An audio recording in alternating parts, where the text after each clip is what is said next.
महिला सुरक्षा को लेकर कांग्रेस सांसद राहुल गांधी का पीएम मोदी पर बड़ा हमला। बीजेपी शासित राज्यों में महिलाओं के साथ हुई घटनाओं का किया जिक्र, कहा न्याय नहीं मिला तो छीन कर लेंगे। बीजेपी नेता राम माधव के बयान पर राहुल का तीखा हमला, कहा माधव ने आरएसएस और बीजेपी के असली स्वभाव को किया उजागर। माधव ने भारत के अमेरिका के आगे झुकने की कही थी बात। बंगाल में चुनाव के बीच मोदी सरकार का बड़ा फैसला, एमएलए अशोक लाहिरी को बनाया गया नीति आयोग का उपाध्यक्ष। वर्तमान उपाध्यक्ष सुमन बेरी की जगह लेंगे बीजेपी विधायक।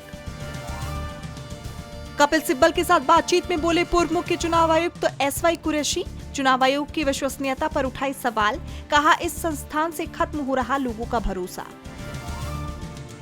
मुख्यमंत्री ममता बनर्जी के समर्थन में उतरे आरजेडी नेता तेजस्वी यादव। बंगाल में ममता के लिए मांगा जन समर्थन। बीजेपी की है नो एंट्री, यानी ठगों की नो एंट्री का दिया नारा।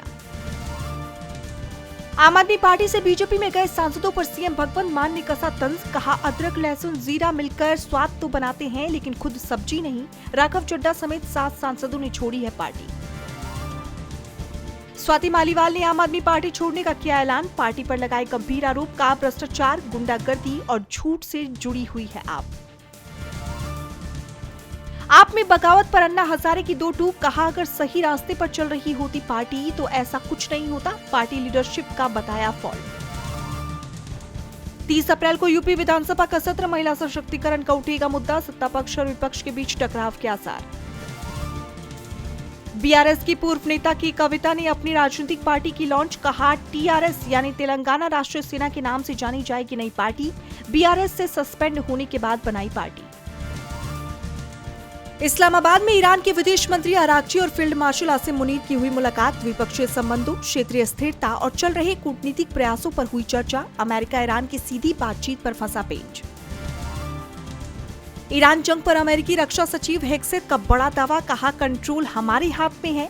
अमेरिका तब तक अपना दबाव कम नहीं करेगा जब तक ईरान अपनी परमाणु सामग्री छोड़ नहीं देता। समुद्री नाकाबंदी से बढ़ा तनाव, अमेरिकी युद्धपोत यूएसएस राफेल पेराल्टा ने ईरानी जहाज को रोका। सेंटकॉम ने की पुष्टि। रूस के विदेश मंत्री सरगेई लावरेव का अमेरिका और पश्चिमी देश पर बड़ा आरोप, कहा यूक्रेन की आड़ में पश्चिम ने रूस के खिलाफ छिड़ा युद्ध। यूक्रेन पश्चिमी हथियारों और मदद के बिना टिक नहीं सकता। इटली की पीएम जॉर्जिया मेलोनी ने पहनी भारतीय झुमके, इंस्टा पर शेयर की सेल्फी। अब तक आए 4.23 लाख लाइक्स। आरबीआई ने पेटीएम पेमेंट्स बैंक का लाइसेंस किया रद्द। बैंकिंग गतिविधियों पर लगी रोक। पेटीएम ने कहा कंपनी पर नहीं पड़ा कोई वित्तीय असर। भारत और न्यूजीलैंड 27 अप्रैल को मुक्त व्यापार समझौते पर करेंगे हस्ताक्षर। दोनों देशों के आर्थिक रिश्तों को मिलेगी मजबूती। इस समझौते से व्यापार में रुकावटें होंगी कम। आईपीएल में आज दिल्ली कैपिटल्स और पंजाब किंग्स के बीच होगा मुकाबला। 3:30 बजे से होगी मैच की शुरुआत। अरुण जेटली स्टेडियम में खेला जाएगा मैच। मुंबई में फैंटी ब्यूटी के इवेंट में शामिल हुई रिहाना। सिंगर ने हिंदी में कहा शुक्रिया, ईशा अंबानी के साथ तस्वीर क्लिक करवाई। आईपीएल के बीच शिमला पहुंची प्रीति जिंटा। किन्नौरी टोपी में शेयर की फोटो, बोली गर्मी और आईपीएल से लेने आई हूं ब्रेक।